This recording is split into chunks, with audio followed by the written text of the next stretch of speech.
Olá, eu sou Liboni e eu sou diletante profissional. Hoje é um vídeo meio triste.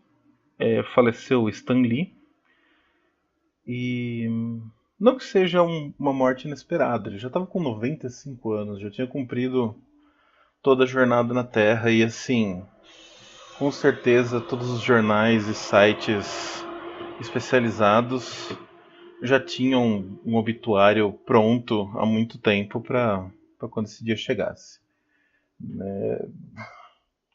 Infelizmente, essa é a dura verdade quando a pessoa chega na idade que ele estava. O Stan Lee, assim, nos últimos anos, nas últimas décadas, ele ficou conhecido meio como o velhinho que aparece em todos os filmes da Marvel. E foi se perdendo exatamente quem era essa figura, né? Quem foi esse, qual a importância desse cara para a história da cultura pop. E então eu queria falar um pouco sobre ele, sobre quem ele é e o que mais ou menos ele fez e qual a importância dele, assim, na vida de todo mundo hoje em dia. Porque o Império foi criado em cima das ideias dele. Ele começou a escrever quadrinhos muito cedo, já na adolescência. Ele trabalhou numa editora que chamava Timely Comics, que é a editora que depois vai virar a Marvel Comics. E lá ele começou a criar esses personagens que hoje constituem o universo Marvel. O Stan Lee ele nasceu em 1922 e a Marvel, como a gente conhece, começou em 1941. Então ela está ali bem no entre guerras. E é uma editora das gigantes, né, que seria a Marvel e DC, ela é a editora mais jovem, né? A DC tinha muito mais chão. A DC já tinha personagens consolidados e um estilo de fazer um super-herói, de fazer super-heróis não só consolidados, como já amplamente copiados. Então, o grande desafio quando Stan Lee começa a escrever suas histórias em quadrinho eram criar personagens que fossem atraentes para os leitores, mas que não fossem exatamente uma cópia do que a DC tinha feito ao longo dos anos. E o caminho que ele encontrou foi assim um dos mais interessantes possíveis. Ele o- ele buscou uma humanização dos super-heróis que depois virou uma coisa meio padrão nos quadrinhos de super-heróis como um todo. É, os super-heróis da DC originais, eles eram quase lendas, né? Uns mitos, uns deuses modernos. Eles tinham vida pessoal, mas era só meio um alívio cômico, não tinha uma profundidade exata naquilo. O Stan Lee, ele trabalha a vida pessoal do super-herói num primeiro plano, ou num plano tão importante quanto a vida particular. Isso fica muito claro no Homem-Aranha, né, o personagem que ele criou com o Steve Ditko. E eu falo sempre errado o nome do Steve, mas ele criou. Quando ele cria o Homem-Aranha, é uma verdadeira revolução, porque assim, você tem um personagem onde a vida pessoal dele, a vida dele como. E ele como um completo perdedor, assim, como um cara que sempre se dá mal, como um azarão. A vida dele é muito empática para as pessoas, porque as pessoas se reconhecem nele. O nerd, o cara que é sempre zoado, o cara que é pobre. Puta, é um super-herói que mais sofre, assim, né? Tá sempre na pendura, tá sempre atrás. Tem o chefe que grita com ele. É o cara que tá sempre nos perrengues, ele se dá bem como super-herói, né? Algumas vezes não tanto, né? Mas ele tem praticamente duas personas, né? O Homem-Aranha, que é um cômico, que é muita vontade nele mesmo e que tem aqueles poderes incríveis e consegue fazer aquelas coisas, consegue vencer aqueles vilões. E o Peter Parker, que continua sendo retraído e é diferente de um conceito Superman, onde o Clark finge a retração, que é para as pessoas não identificarem ele como Superman. O Peter Parker ele continua retraído, ele continua o fudido. E esse componente humano que ele insere nos personagens dele, que ele insere na criação desse universo, então faz o Quarteto Fantástico, que é uma família de super-heróis, tem a questão da família, de todas as questões familiares ali dentro.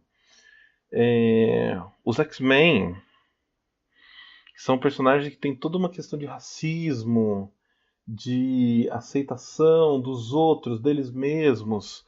Tem problemas muito reais ali, interligando com problemas super-humanos. Então, ele conseguiu trazer esse equilíbrio do quadrinho de ação com uma história humanamente interessante, assim, com uma história de humanidade ímpar, e criou uma nova forma de fazer quadrinhos, que depois a DC copiou, e depois todos os outros editores copiaram, e que é o que se pauta até hoje. Se você pegar qualquer filme de super-herói, você tem um grande equilíbrio entre o lado humano e o lado super-heróico deles. E talvez esse ingrediente, essa faísca, essa coisa intangível, né? Esse bem intangível da criação do Stan Lee, seja uma das explicações do grande sucesso da Marvel no cinema, enquanto a DC vem sempre fracassando, assim. Pode não ser só uma desorganização da Warner e uma boa organização da Disney. Pode ser que tenha um componente, uma coisa que a gente não consegue identificar, que não é palpável de jeito nenhum, não é dimensionável, não é quantificável. Um nível de sinceridade ali que torna aqueles personagens mais vivos. E qualquer escritor e roteirista que pega ele sabe que aquilo é uma coisa viva, aquilo é uma coisa que tem que ter uma energia e essa energia funciona. É, obviamente, Stan Lee, como toda figura proeminente, de grande destaque, teve milhares de polêmicas envolvendo ele. É até uma coisa assim. É muito cruel falar assim, ah, não. Ele talvez teria que ter morrido mais cedo, isso é muito cruel de falar. Mas assim, quanto mais tempo passa a pessoa ali, mais vão surgindo as polêmicas, mais vão florescendo as coisas. Não que a morte impeça e daí morreu e ninguém mais vai falar disso. Às vezes, quando morre, também se abre uma caixa de Pandora gigante. Mas você tem uma questão do direito autoral da obra dele, né?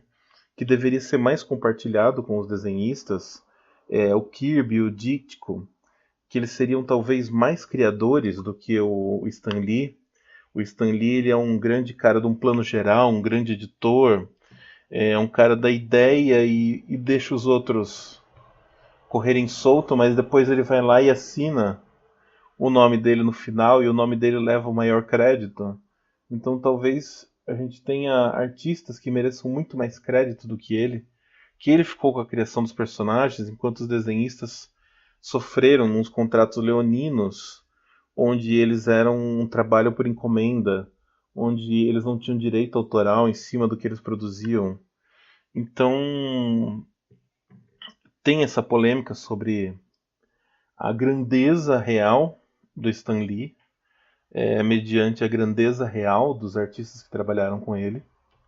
E depois foram surgindo inúmeras polêmicas, né? É engraçado porque a vida deles ali nos anos 60 era uma grande putaria. Tem vários relatos, várias histórias. Mas depois da velhice foram surgindo ali polêmicas de trair uma mulher, assediava enfermeiras, é, problemas com assistente pessoal. Então, assim, a vida de uma celebridade dessa, a vida de uma pessoa desse nível vai se complicando, né? Ele já faz mais de uma década, parece que não enxergava direito. Então, alguém tinha que ler os roteiros para ele. Quando ele tinha que, de fato, ler alguma coisa, alguém tinha que imprimir muito grande para ele poder ler. Tanto que por isso ele usava os óculos sempre, né? Do problema sério na visão. Ele foi reduzindo as aparições, até alguns anos atrás, dizer que não iria mais em nenhum evento porque não tinha mais condições físicas. Então é um processo natural da gente, né? A gente fica triste porque é um herói que mudou assim infâncias de pessoas como eu, que sim influenciou a nossa vida de um jeito ímpar. Minha vida seria totalmente diferente se não existisse o Homem-Aranha, se não existisse esse personagem para eu me encantar pelos quadrinhos da forma como eu me encantei. É, mas essas personalidades elas têm que seguir, né? Infelizmente, fizeram suas criações, tiveram sua importância, vão sempre ser lembradas pela gente. Mas elas são humanas, demasiadamente humanas, igual todos os personagens que Stan Lee criou, e tem todas as falhas possíveis. Então, eu não sei, eu não queria aqui julgar o Stan Lee nem para um lado nem para o outro. Eu também não queria ver a memória dele ser totalmente obliterada se demorasse mais alguns anos aí com mais histórias de que possam surgir, que com certeza devem ter histórias horríveis na vida dessas pessoas. Então, é isso. Eu acho Stan Lee um personagem imenso, um artista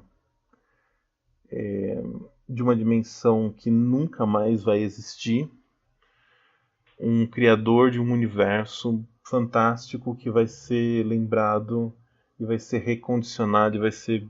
E que assim, meu, começou lá nos anos 40. São 60, 70, quase, puta, quase 80 anos do começo do trabalho desse cara. E os filmes que são inspirados no trabalho dele são sucessos estrondosos de bilheteria. Então, o valor do Stan Lee é imensurável, é infinito. Não tem nenhuma figura tão marcante quanto ele. E se você pega a DC, por exemplo, você não tem essa figura centralizadora, porque a DC ela foi um conjunto de várias coisas que foram se grudando, né? Então você tem criadores individuais, mas você não tem uma figura tão proeminente como Stan Lee. Eu acho que a gente nunca vai ter mais nas histórias da ficção no geral um criador tão influente no futuro. E é isso que eu tinha para dizer. Obrigado pela atenção. Deixe esses comentários. Fala como Stan Lee influenciou sua vida, como os quadrinhos da Marvel impactaram sua vida de alguma forma. E valeu. Até mais.